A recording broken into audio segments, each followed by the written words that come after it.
Arriving to the literature club, the cool beauty Shinoda greeted the only other student in the club, the nerd Kurita. Happy to see her, he told her that he was prepared for their meeting. She asked him to be quick, and he just thanked her for showing up at all. Pulling out a light novel, Kurita explained that today's topic is none other than Gap Moe. Only half listening, Shinoda questioned what Gap Moe is, with Kurita saying that it's wonderful before beginning to ramble on and on about it. He explained that Gap Moe includes characters that have a softer, cute side despite having a strong personality.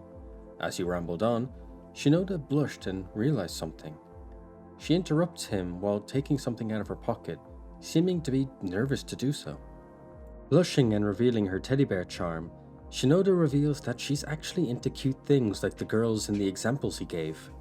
Kurita, either dense or trying not to make the situation more awkward, said that that's great that Shinoda likes cute things, and resumed to ramble on about Gap Moe. Shinoda tried to get him back onto the topic of her, but his hyperfixation ramble couldn't be stopped. That night, Kurita thought about how adorable Shinoda is, and that her Gap Moe almost made him fall head over heels for her. However, he did have one question. Why did she admit that she had and liked cute things? Meanwhile, Shinoda was freaking out as she had tried to be cute for Kurita, but because she's so tsundere, she couldn't do what she did anymore, as what she did was a difficult task to perform. Walking through the school hall, everyone was talking about Shinoda, how she looks, how she probably models, how she's so smart, but she hasn't lowered her guard for anyone to get close to her. In class, a delinquent talked about how Shinoda hardly rejected a confession, so brutally in fact, that she must be a gorilla. As he said that he'd never date her, Shinoda appeared behind him and told him that she'd also reject him if he tried to confess. Entering the literature club, Kurita tried to greet Shinoda, but she ignored him until she sat on a couch and then addressed him by name. Cautiously, he answered her, and to his surprise, she told him that she was going to cry now and he doesn't need to worry about it. As if on command, tears began welling up in her eyes, and Kurita tried to grasp the situation that was unfolding in front of him. As Shinoda went red and cried silently, Kurita called out to her with concern littering his voice, as he knew that he wanted to help her. Without speaking further, Kurita stood up and approached Shinoda, as she went on saying that she's okay and she just needs 10 minutes to cry it off. However, she was surprised when Kurita offered her a handkerchief, and commented that Shinoda really is just a tough it out kind of girl. He continued by saying that this moment was like the day they met, and he's sure that everyone knows that beneath the surface, Shinoda is a kind person. While feeling so emotional, Kurita's words struck Shinoda's heart and emotions bubbled to the surface. Feeling the warmth and comfort in Kurita's words, Shinoda leapt up with a smile and embraced Kurita, letting out a happy noise as she did so. That night, Kurita collapsed in pleasure from the earlier interaction. While that happened, Shinoda was in her room freaking out, blushing to the thought that she ruined both her reputation and her relationship with Kurita. As another club meeting began, Kurita brought up the subject of the day, little sister tropes in manga. However, Shinoda didn't respond or even react to the words that Kurita had said, as if he wasn't even there. As Kurita asked if Shinoda was okay, she was distracted thinking about how she should react to him since her hug yesterday. Shinoda admitted that she didn't understand the appeal of little sisters, so Kurita began to ramble on and on about them, their positive points, and the allure of the forbidden love trope. He concluded that the most dangerous thing about little sisters is their ability to bring a guy to his knees by saying "Oni-san." Shinoda repeated that she still didn't get it and apologized, saying that must be a guy thing. Kurita corrected himself, saying that since Shinoda's a girl, she might appeal more to "One-chan." As if like magic, Shinoda's full attention was then on Kurita. Pretending to act calm, Shinoda asked Kurita to repeat what he said while looking right at her. He tried to argue it, but Shinoda countered, saying that this is how she'll understand what he means with little sister tropes. Staring daggers into Kurita, Shinoda asked him why he was so embarrassed. He needs to just say it. Go on, say it now. With this pressure, Kurita gave in. Blushing and reluctantly, Kurita stutters while calling Shinoda "One-chan." The words struck a chord, and Shinoda became flustered and blushed as her heart raced. Shinoda loved it, but couldn't admit it as she turned from Kurita. He apologized, saying it was creepy, right? Shinoda, who was internally celebrating about it, told him that it wasn't creepy at all.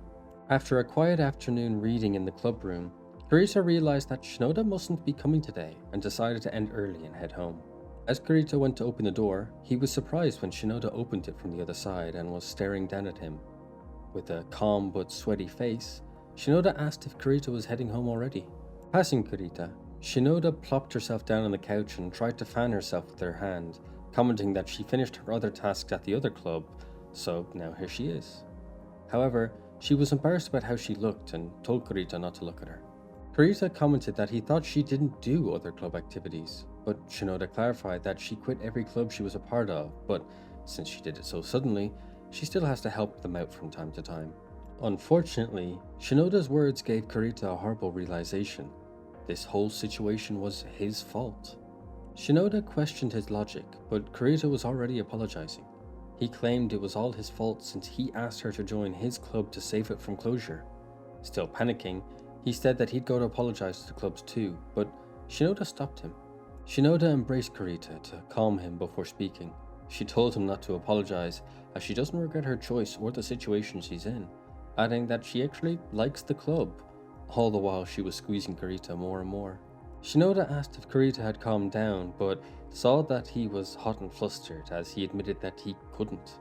Letting him go, they had awkward small talk before heading home for a night of writhing and squirming about today's memory.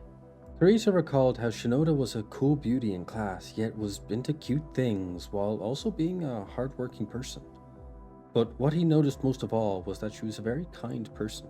He had bought her a birthday gift because he wanted to show her how grateful he was that she was in his life, but he began to second-guess himself, thinking that he might just have overstepped himself in getting her something. Kurita thought that she might be repulsed by him for offering her a gift and only accepting it out of politeness. However, today is the only day that he could do it. He internally pumped himself up to give Shinoda her birthday gift, but unfortunately, he wimped out. They ended up walking home together. All the while, Kurita moaned to himself for not having the guts to give Shinoda her birthday gift. Shinoda went to leave, saying farewell to Kurita, but at the last moment, he pulled out the present and offered it to her. He apologized for the suddenness of the gift, but he knew that today was her birthday, so he wanted her to have something. Accepting the gift, Shinoda commented that Kurita did remember it was her birthday today. Shinoda looked at the gift for a moment before gently embracing it, as if it was Kurita himself. With a sweet expression on her face, Shinoda honestly thanked him for the gift, and she was glad to receive one from him. After seeing such a beautiful expression, Kurita was dumbstruck, and was so until he was in bed, when it finally hit him and he freaked out for the entire night. Yaki, Shinoda's sister, had been noticing some changes in her, but she didn't know the cause. When Shinoda arrived home, Yaki told her that she had cake, but Shinoda told her she would eat it later and went straight to her room. This reaction caused curiosity to spike in Yaki, as she went to spy on her little sister. What Yaki saw was Shinoda freaking out over getting a gift from Kurita, and questioning herself as to what she should do. Yaki made her move and entered the room, asking Shinoda what was wrong. She asked if it was the present, and Shinoda confirmed it before asking Yaki to open it for her. Yaki opened the present and was surprised to find a rather plain headband. Yaki mentioned that it might be plain, but it actually matched Shinoda's image very well. Closing her eyes, Shinoda agreed, seeming to be slightly disappointed by the gift, as if she thought that Kurita didn't see the real her and only her mask. However, she instantly perked up when Yaki mentioned it was a second gift.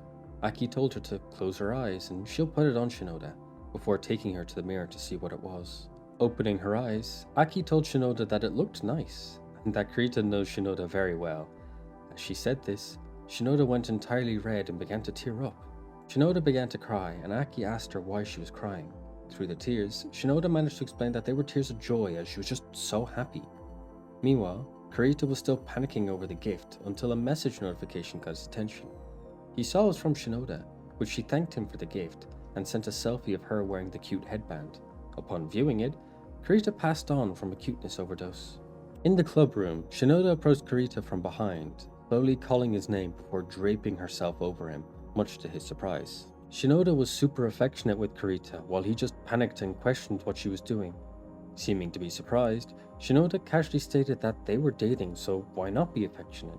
Shinoda then told him that he shouldn't make jokes like that, referring to the fact that he's acting like they aren't dating.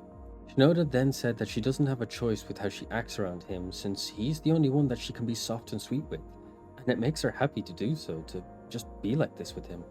With sadness seeping onto her face, Shinoda said that Kurita hates how she acts, but he quickly told her that he didn't, which Shinoda wanted to test to see if it was true. Looking up at Kurita with hopeful eyes, Shinoda asked for a kiss. Kurita mentally questioned if Shinoda wanted to do this, but didn't fight her as she got closer and closer, lips only a breath away while they were both as red as can be. Suddenly, both of them woke up from the dream they had unknowingly shared, and questioned if the dream was real, as it seemed so much so. When they came more to their senses, they freaked out over the dream, but for different reasons. The next day in the club room, Shinoda was red and flustered upon seeing Kurita, and it was obvious enough that the oblivious Kurita could notice. Kurita contemplated if she had a dream like his, but brushed it from his mind. Shinoda asked why he was staring at her, with Kurita stuttering while saying it was nothing. Still red-faced, Shinoda knew that something was wrong, and so did Kurita, both of which wanted to ask the other of what the issue was. However, both came to the same realization, that they can't ask, and resolved themselves to just sitting there awkwardly and blush until club ended. Shinoda entered the club room and greeted Kurita. It took all the way until Shinoda sat down, until Kurita noticed that she was wearing the birthday gift hairband that he gave her. Kurita commented that he was glad to see she was using the hairband, which Shinoda commented that of course she did, it was plain and suited her style. Then Kurita told her that it looked good, but the other hairband looked cuter. Shinoda paused for a moment before offering to show it to Kurita. Kurita yelled in delight about it, and Shinoda tried to play it off, but pulled out a protective bag that she kept the cute hairband in, accidentally revealing her appreciation for the gift and the value she put into it. Shinoda carefully put on the cute hairband, all the while Kurita was staring at her in awe. Once it was on, Shinoda turned to Kurita and asked for his opinion of it on her. Holding onto her hand, Kurita told Shinoda to her face that he found it very cute on her. Unfortunately for the lovebirds, Kurita realized that he was holding onto Shinoda's hand and panicked before apologizing, but Shinoda said it was okay. A heartbeat later, Shinoda said that she had to leave early, and Kurita thanked her for visiting today. Once outside the room, Shinoda collapsed. Going red and breathing heavily, Shinoda thought to herself about how she liked Kurita, how she's actually liked him from the start, when he offered her his handkerchief when he saw her cry. Collapsed in bliss, Shinoda believed that her affection for him might have just grown into love, while Kurita just thought that he blew his chance with her for good.